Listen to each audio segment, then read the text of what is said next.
우리가 지난 시간에 씨 뿌리는 비유를 봤죠. 그리고 오늘은 이제 등불의 비유를 가지고 말씀을 하십니다. 우리가 이미 기억하고 있는 대로 이 씨 뿌리는 비유에서 이 씨를 뿌리는 농부는 어떻게 보면 굉장히 어리석은 농부죠. 정상적인 농부라면 당연히 그 씨를 좋은 땅에 뿌리는 것이 마땅하지 않습니까? 그 아까운 씨 먹을 것도 지금 없는 와중에 무슨 씨를 돌밭에 뿌리고 그것을 가시떨기에 뿌리고 길가에 뿌리겠습니까? 그런데도 이 어리석은 농부는 뿌린다라는 거죠. 우리가 이 십자가에서 예수 그리스도의 피를 뿌리셔서 바로 그 복음을 우리 가운데 이루시고 지금도 여전히 그 예수 그리스도의 피로 뿌리신 복음을 우리의 마음을 두드리고 있다라는 것이죠. 계시록 3장 20절에서 우리가 본 것처럼 볼지어다 내가 문 밖에 서서 두드리노니 누구든지 내 음성을 듣고 문을 열면 내가 그에게로 들어가 그와 더불어 먹고 그는 나와 더불어 먹으리라. 이게 하나님의 복음의 본질 아닙니까? 지금도 계속해서 우리의 문을 두드리시는 것. 그게 예수 그리스도의 십자가이기도 하다라는 것이 지난 시간에 이야기했죠.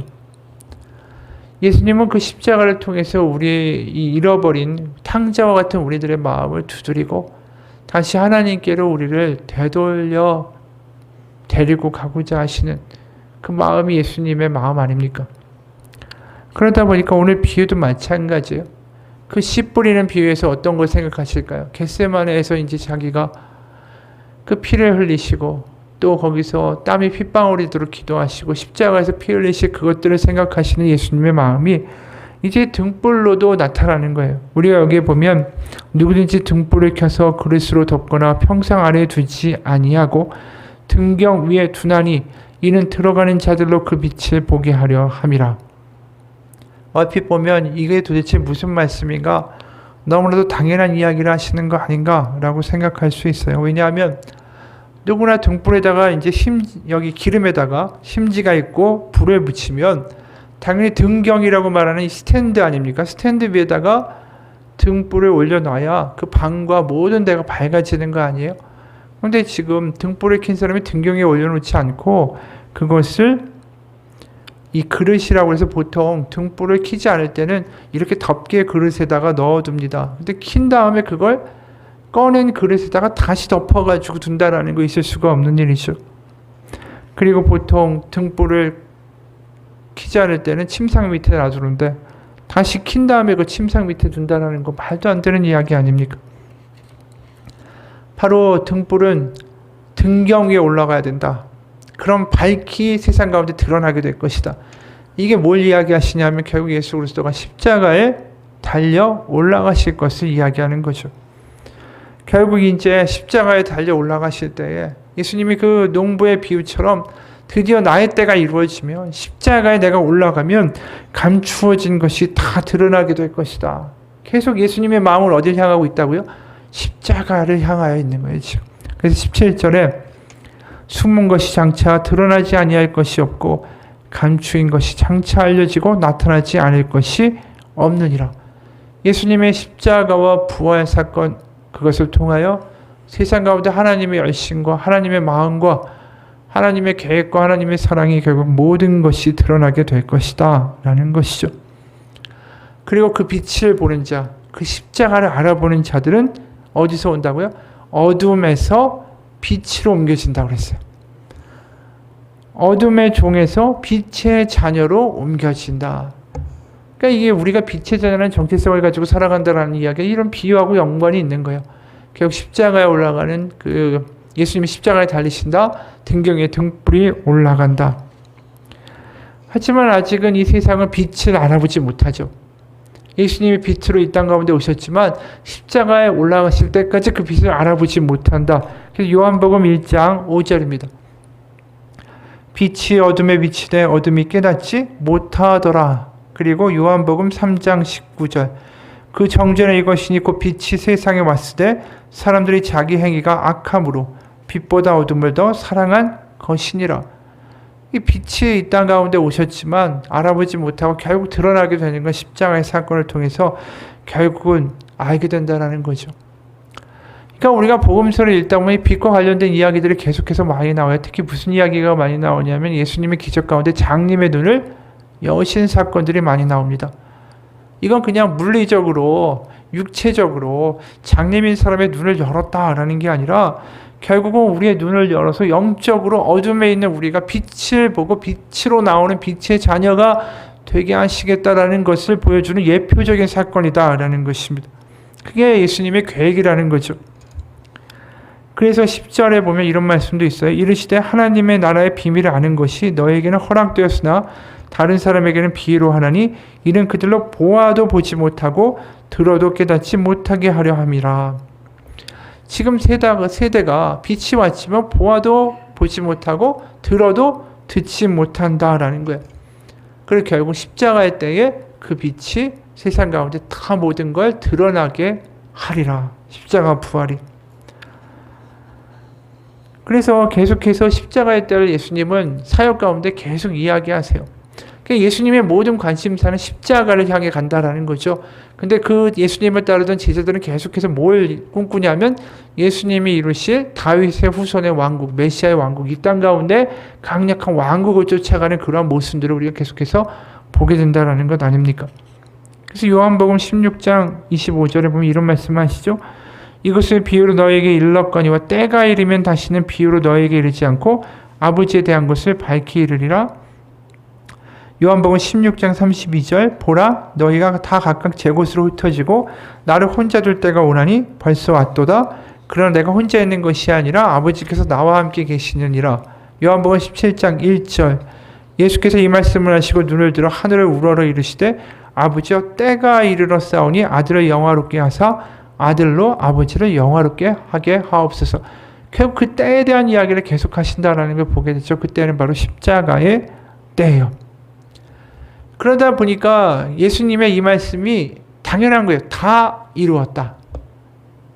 예수님이 그동안 계획하시고 그 때를 향하여 혼자 고독하게 그 누구도 알지 못하는데 그 길을 혼자 줄곧 가시고 결국 십자가에서 운명하시면서 다 이루었다라고 말씀하시는 거예요. 그게 바로 등경 위에 등불이 올라가 그 빛을 세상 가운데 감추인 것 없이 밝히는 때가 되었다라는 뜻이에요. 그러게 18절에 이런 말씀도 이어지죠. 그러므로 너희가 어떻게 들을까 스스로 삼가라. 누구든지 있는 자는 받겠고 없는 자는 그 있는 줄로 아는 것까지도 빼앗기리라 하시니라. 이게 무슨 말씀이냐면 이 마가복음 4장에 똑같은 말씀을 하시는데 그 앞에 뭐가 들어있냐면 들을 귀 있는 자는 들으라 이렇게 말씀하세요.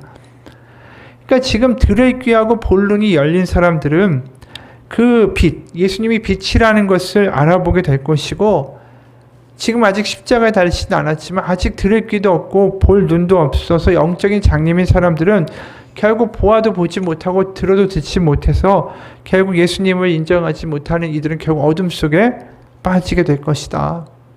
그 말씀하시는 거예요. 그러니까 이걸 요한복음 8장 12절의 말씀으로 바꿔볼 수 있는 거죠. 예수께서 또 말씀하여 이르시되 나는 세상의 빛이니 나를 따르는 자는 어둠에 다니지 아니하고 생명의 빛을 얻으리라. 그러니까 결국 요지는 이겁니다. 우리는 빛을 본 자다라는 거죠. 우리는 빛의 자녀가 되었다라는 거예요.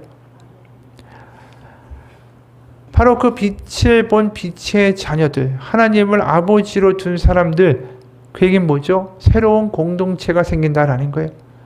하나님을 아버지로 둔 빛의 자녀들의 모임이 뭡니까? 교회가 되는 거죠. 결국 십자가는 뭘 만듭니까? 빛의 자녀들의 공동체를 만드는 거죠. 결국 하나님의 공동체가 십자가 밑에서 만들어지는 거예요. 그걸 오늘 19절부터 21절에 미리 말씀하시는 거예요. 예수의 어머니와 그 동생들이 왔으나 무리로 인하여 가까이 하지 못하니 어떤 이가 알리되 당신의 어머니와 동생들이 당신을 보려고 밖에 서 있나이다. 예수께서 대답하여 이르시되 내 어머니와 내 동생들은 그 하나님의 말씀을 듣고 행하는 이 사람들이라 하시니라. 결국 여기에 보면 새로운 가족이 만들어지는 거예요.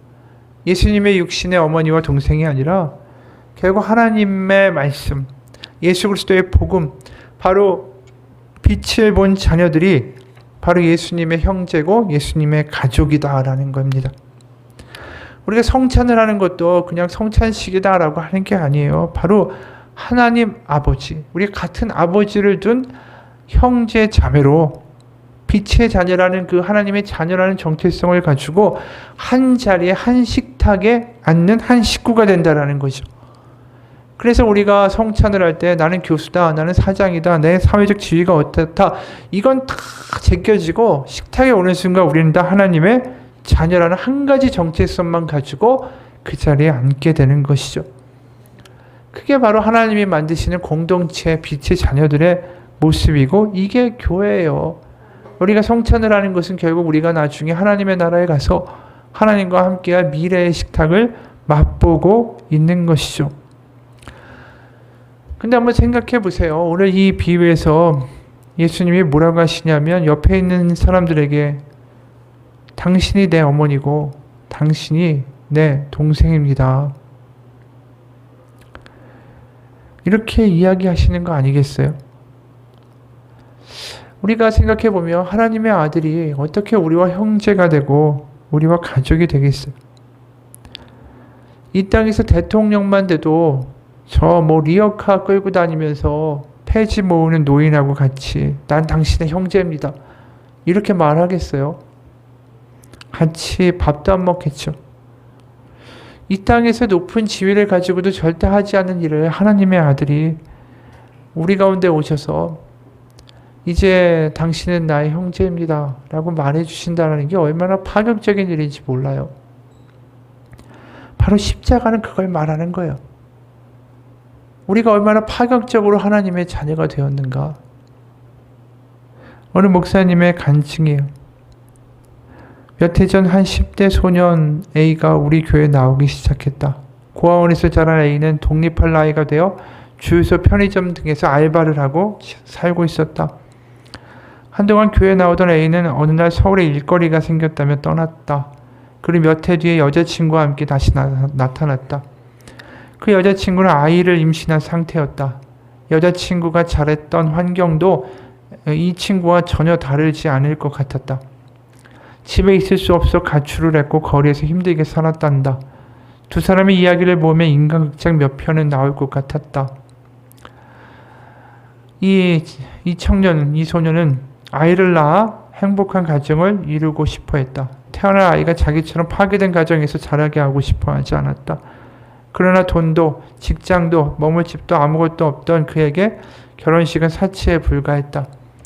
가족이 함께 살 방 하나도 구하기 어려웠다. 그냥 혼인신고하고 대충 살 방 하나를 구해보겠노라고 했다. 마음에 걸렸다. 결혼을 하고 아이도 낳는데 아무런 축복도 받지 못하다니. 이건 아니었다. 그에게도 그의 여자친구도 하나님의 형상으로 지음받은 존귀한 존재고 축복받을 권리가 있는 존재이다. 라는 사실을 정말로 알려주고 싶었다. 그들을 향한 하나님의 마음과 하나님의 계획을, 그들이 소중하고 의미 있는 존재고 축복받은 존재라는 사실을. 그래서 교회 중직들에게 이야기했다. 우리가 결혼식을 올려줍시다. 검소하게 신혼여행도 갈 수 있게 해주고 작은 집도 구해줍시다. 하나님으로의 형상으로 지음받은 존재 자체가 중요한 사람들 아닙니까? 많은 교회분들이 동참해 주었다. 생각보다 많은 헌금이 모였고 교회에서 성대하지는 않아도 의미 있는 결혼식을 올렸다.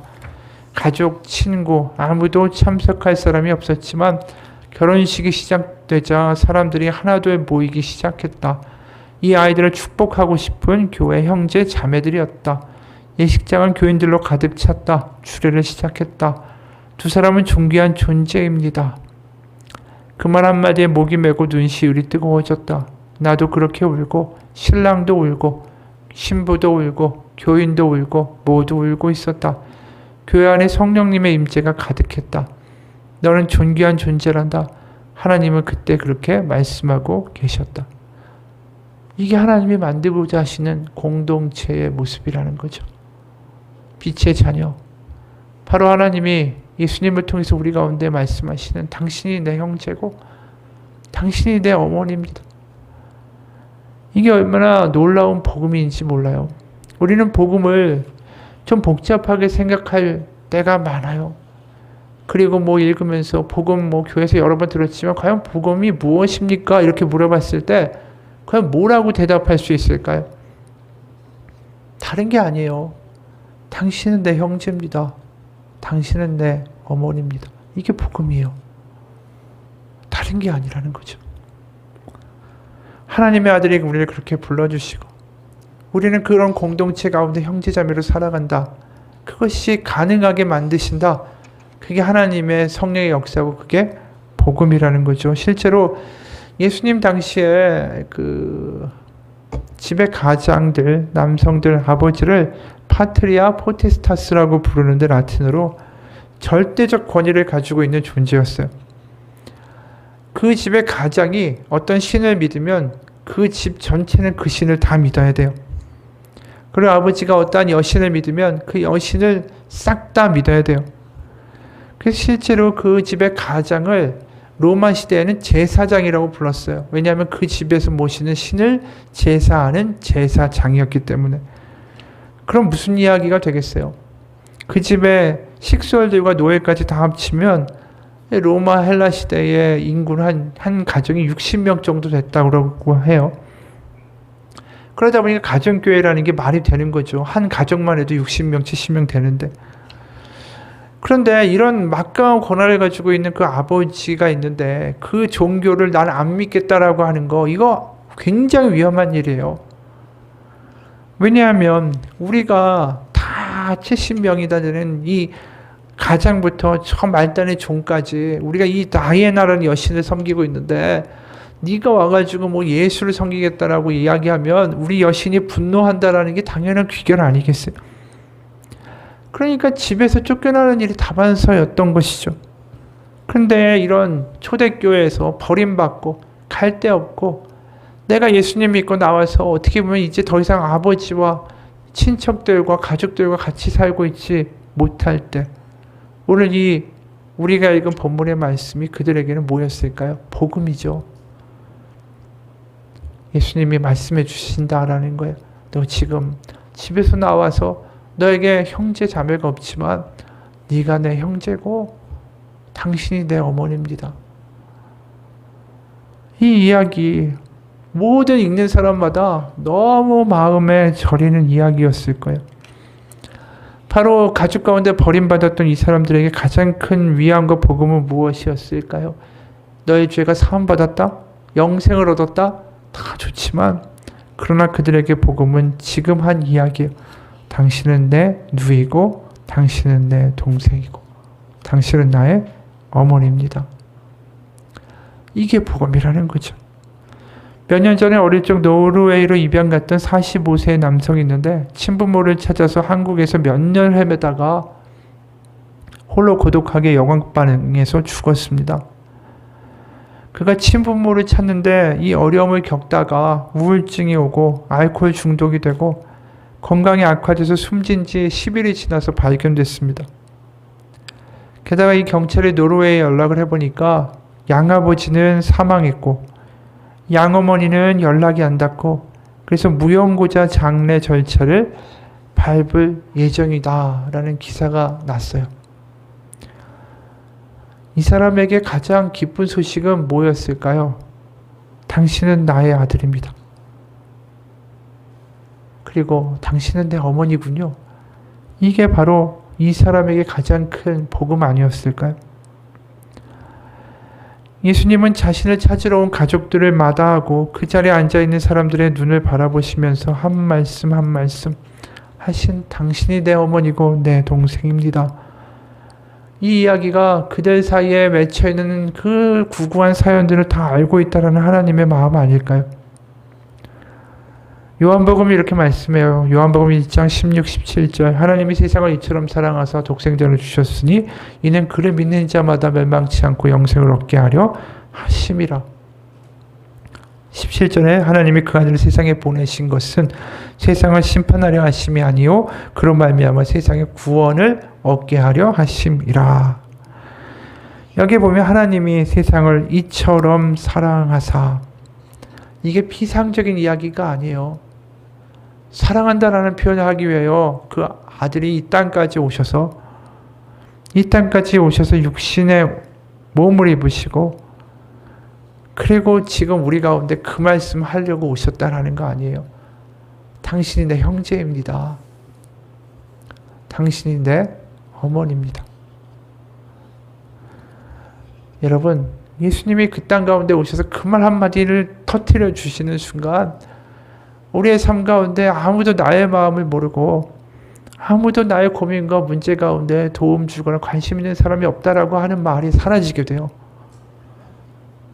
설사 함께 있는 내 남편과 내 아이와 내 아내도 내 부모님도 내 마음을 잘 모른다라고 한다 할지라도 우리의 예수님은 우리의 마음을 아신다라는 거죠. 지금도 예수님은 우리의 모든 것을 알고 계신다라는 그 사실이 우리 가운데 복음입니다.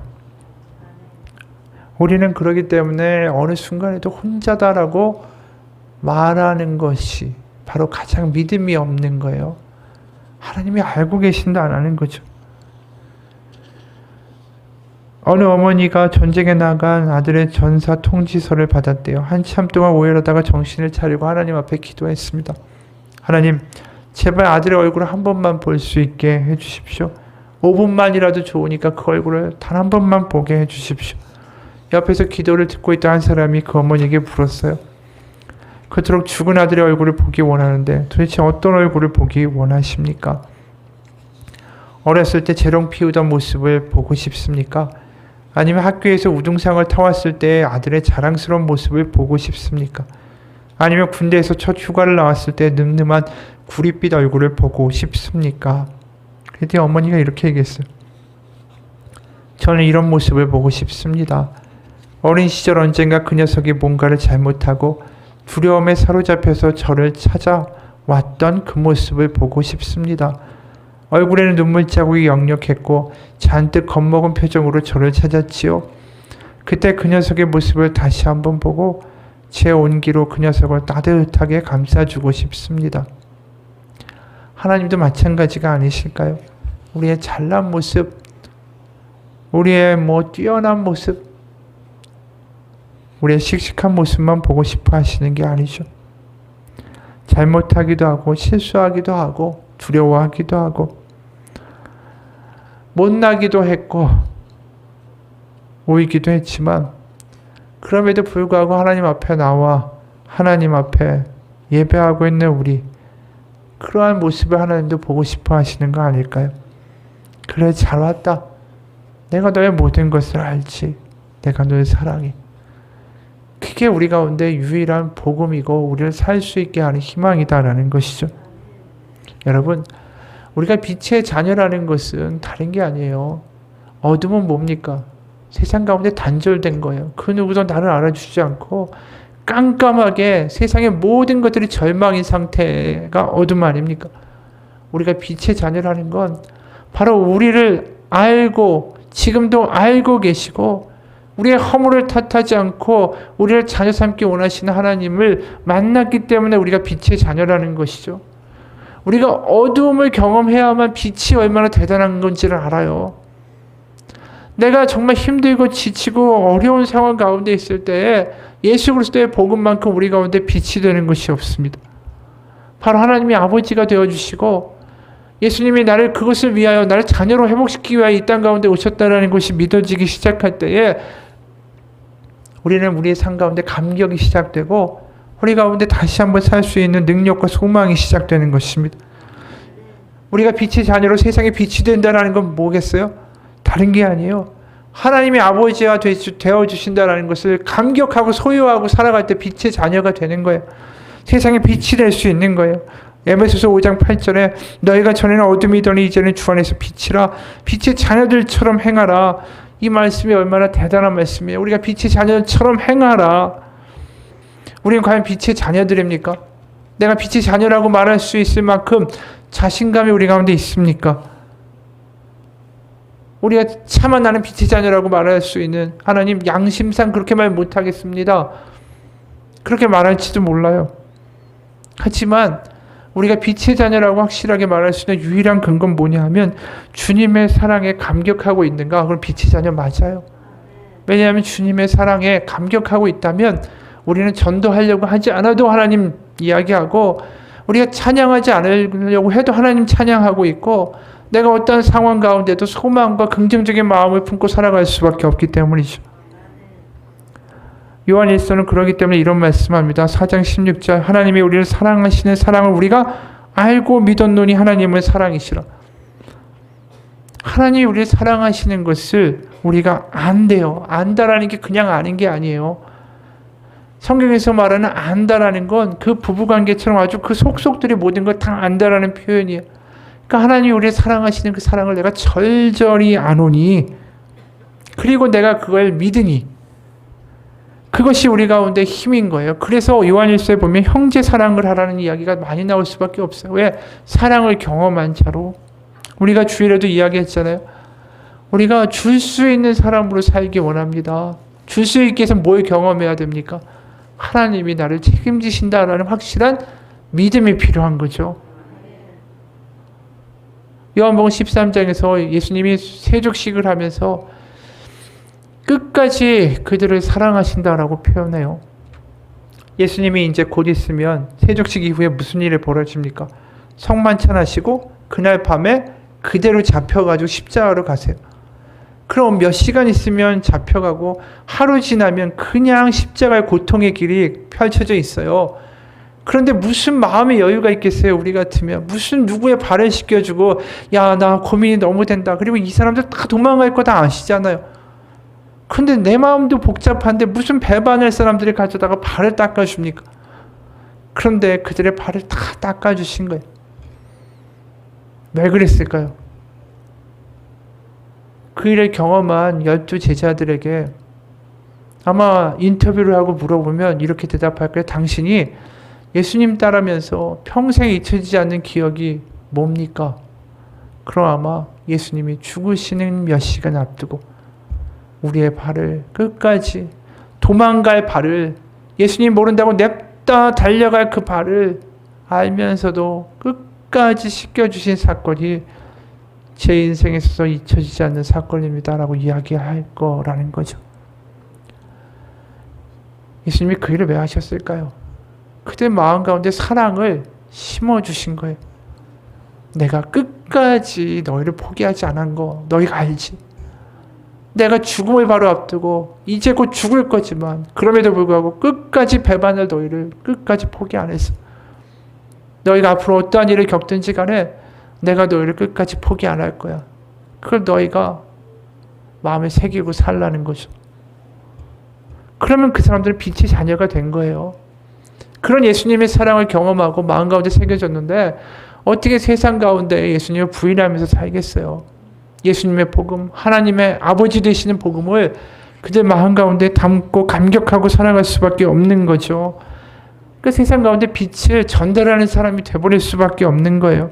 그래서 마태복음 5장 16절, 이같이 너희 빛이 사람 앞에 비치게 하여 그들로 너희 착한 행실을 보고 하늘에 계신 너희 아버지께 영광을 돌리게 하라.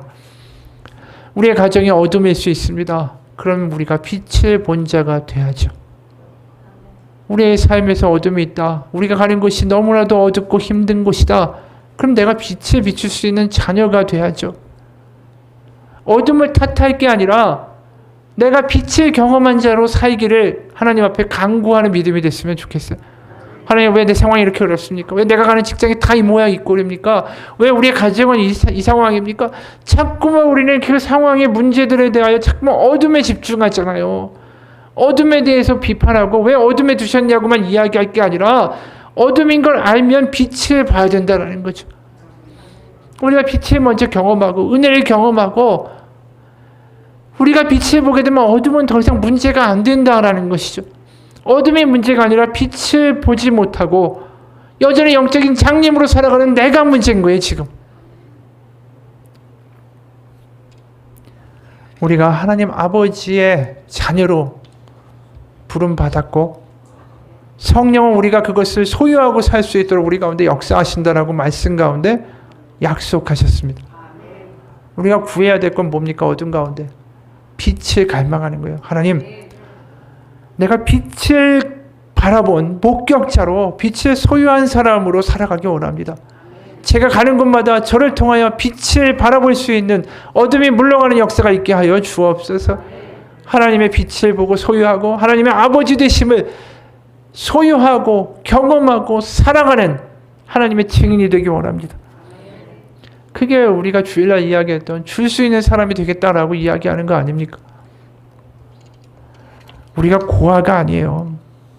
우리가 복음이 있는데도 왜 복음을 누리지 못하고 삽니까? 마치 복음을 주머니에 넣어놨다가 주일만 되면 꺼내가지고 잠깐 봤다가 또 주머니에 넣었다가 이렇게 살아가는 게 얼마나 하나님 보시기에 가슴 아프신 일이겠어요? 우리에게 하나님의 자녀가 되는 뭘 주셨다고요? 권세를 주셨다고 그랬어요. 그런데 왜 그게 우리 가운데 느껴지지 않죠? 왜 나는 권세를 받은 자 같이 느껴지지 않느냐란 말이에요. 권세를 이미 주셨는데 내가 그럼 받아야죠. 어느 분의 간증을 하나 소개하고 마칩니다. 아주 오래전의 이야기다. 어려서 시골에서 살 때 산에 올라가 쥐불놀이를 하다가 큰 불을 냈다. 그때 아빠가 겁에 질린 나를 번쩍 들어 올려 다락방에 숨기시고 아빠가 다 해결하고 올 때까지 여기 있어 라고 하셨다. 그리고 경찰서에 몸소 가셔서 모든 문제를 해결하셨다. 또 한 번은 옆집을 홀딱 다 태워버리기도 했다. 옆집에 볕단이 태산같이 쌓여 있었다. 불을 조금 묻혀서 깡통에 넣어서 쥐불놀이 한다는 게 그 볕단과 집으로 옮겨 붙어버렸다. 그때도 아빠는 나를 다락방에 숨기셨다. 이불을 넣어주면서 아빠가 올 때까지 가만히 있으라고 하셨다. 옆집을 다 고쳐주어야 하는 큰 재정적 손실이 있었다. 그래도 나에게 괜찮아. 그럴 수도 있지라고 하셨다. 그렇게 언제나 아빠는 내 편이셨다. 하루는 학교에서 놀다가 5대 독자인 남자친구의 이를 부러뜨렸다. 그 아이 엄마가 우리 집으로 찾아왔다. 아빠는 또 나를 번쩍 들어 다락방에 숨기셨다. 한 번은 시골 재래식 변소에 빠져서 온몸에 구더기와 똥을 뒤집어 쓰고 나왔다. 아빠는 나를 보자마자 이불로 감싸 안고 집으로 들어가셨다. 이런 일이 무수히 많았다. 그런데도 한 번도 나를 야단치시지 않았다. 늘 괜찮아 아빠가 여기 있잖아. 나는 언제나 네 편이야 라고 말씀하셨다. 아빠는 그렇게 절대적인 내 지지자요 격려자고 후원자였다. 그런데 중학교 1학년이던 어느 날 내가 잠들어 있는 사이에 아빠가 심장마비로 돌아가셨다. 나는 한순간에 모든 걸 다 잃었다. 돌아올 수 없는 길을 말없이 가버린 아빠에게 배신감마저 들었다. 세상에 나 홀로 내버려진 것 같은 큰 상처를 입고 장례식에도 가지 않았다. 이후에 아빠를 통해 유지해온 생활 방식을 근본적으로 바꿔야 되는 게 나에게는 너무나도 어려웠다. 혼자서 모든 문제를 해결해야 되는 현실은 잔인했고 처절한 외로움 속에서 나는 방황의 시간을 보내야만 했다. 한 번은 형편이 어려워 학교 등록금을 못 내어 수업 시간에 복도에 나가 꿇어앉아 벌을 섰다. 너무너무 서러웠다. 아빠만 살아계셨어도. 힘든 현실은 신앙에 있어서 방황하게 했지만 한편으로는 마음 깊은 데서 하나님을 향한 갈망을 일어나게 했다. 감사하게도 하나님께서는 내 마음이 계속 짓눌리게 하지 않으셨다. 뭔가에 대한 갈망을 마음에 묻어두는 게 지혜롭지 않다라는 게 깨달아졌다. 그래서 하나님을 간절히 찾기로 결심했다. 나에겐 바로 아빠와 같은 존재가 너무나 절실히 필요했기 때문이었다. 어느 날 성경을 읽다가 주체할 수 없는 눈물이 쏟아졌다. 누가복음 15장 17절의 말씀. 내 아버지에게는 양식이 풍족한 품꾼이 얼마나 많은가. 나는 여기서 줄여 죽는구나. 주님의 음성이 들렸다. 품꾼도 아버지와 함께 있으면 풍족히 먹는단다. 사랑하는 딸아, 넌 고아처럼 여기 있구나. 하지만 넌 고아가 아니란다. 내가 내 아빠란다. 그 사실이 마음에 와닿을 때 얼마나 울었는지 모른다. 하나님이 내 아빠라고. 고아처럼 지냈던 내게 나보다 날 더 잘 아시는 하나님이 그렇게 찾아오셨다. 나를 살펴보시고 나를 아시는 하나님 아버지. 내 안고 일어섬을 아시는 하나님 아버지. 내 생각까지도 아시는 하나님 아버지. 내가 눕는 것과 내 행위를 아시는 하나님 아버지. 내 혀의 말을 아시는 하나님 아버지. 육신의 아빠보다 나를 더 잘 알고 계시는 하나님 아버지. 하나님이 나에게 아버지로 오셨다. 따스함으로 날 지지하시고 용납하시고 감싸 안아주시는 아빠 하나님을 깊이 만났다. 성경의 말씀처럼 두려워하지 말라. 나는 네 방패요 너희 지극히 큰 상급이니라. 내가 결코 너희를 버리지 아니하고 너희를 떠나지 아니하리라. 우리의 삶에서 고통스러운 일들이 생기지 않는다라는 말이 아니다. 하나님께서 우리와 늘 함께 계시고 우리를 그리스도 예수 안에 있는 그분의 사랑에서 끊을 수 없다는 것이다. 나는 그렇게 고아가 아니었다. 이분의 이야기를 읽으면서 우리가 깨닫게 되죠. 하나님 아버지를 갈망하는 자, 결국 하나님 아버지를 만나게 된다는 것입니다. 그리고 하나님을 아버지로 경험하며 살아가는 이들, 그 사람들이 바로 빛의 자녀가 된다는 사실입니다. 우리에게 필요한 건 돈도 아니고 그 무엇도 아닙니다. 사람도 아니고 지금 내가 눈에 보이는 문제 해결도 아닙니다. 내가 보이는 상황이 갑자기 달라지는 것도 아닙니다. 내게 가장 필요한 건 아버지를 다시 찾는 것입니다. 바로 탕자에게 가장 잘한 일이 뭡니까? 그건 잘한 일 하나도 없습니다. 아버지 죽은 셈 싫다니까 돈 달라. 그리고 다 낭비해버렸습니다. 그가 단 하나 잘한 거 하나도 없는데 유일하게 잘한 게 뭡니까? 돌이켜 아버지 집으로 돌아간 것 뿐입니다. 우리가 아버지 십자가 밑에서 하나님 아버지를 다시 한번 부르고 찾을 때 우리를 만나주신 아버지를 경험하면서 살아갈 때 더 이상 우리 가운데 문제는 문제가 아닌 것이 될 것입니다. 우리는 고아가 아니니까. 오늘 말씀하시는 복음도 마찬가지입니다. 예수님 말씀하시죠. 당신은 내 어머니입니다. 당신은 내 형제입니다. 하나님이 내 아버지입니다. 같이 기도하겠습니다. 하나님 아버지, 하나님의 아버지가 되어주신다라는 것이 추상적인 것이 아니라 우리 가운데 감격이 되기 원합니다. 우리에게 믿음이 능력이 없는 것은, 우리가 어둠 가운데 눌려 사는 것은 하나님이 나의 아버지가 되어주신다라는 것이 소유되고 믿어지고 확신되어지지 않기 때문입니다.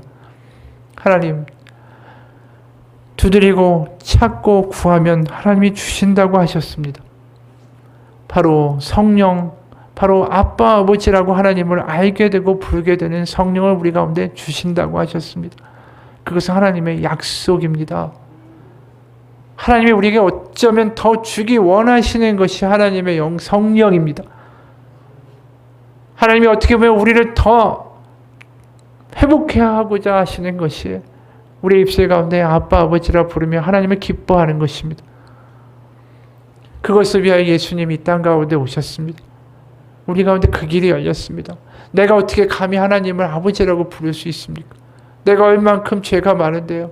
내가 지금 오늘도 얼마나 사람들을 속이고 내가 오늘도 얼마나 화를 내면서 이 자리에 나왔는데 내 주제로는 그렇게 말 못합니다. 하지만 예수님이 이 땅 가운데 오셔서 우리 가운데 하나님 아버지를 아빠 아버지라고 부를 수 있는 담대함을 가지고 나아갈 수 있는 길을 열어주셨습니다.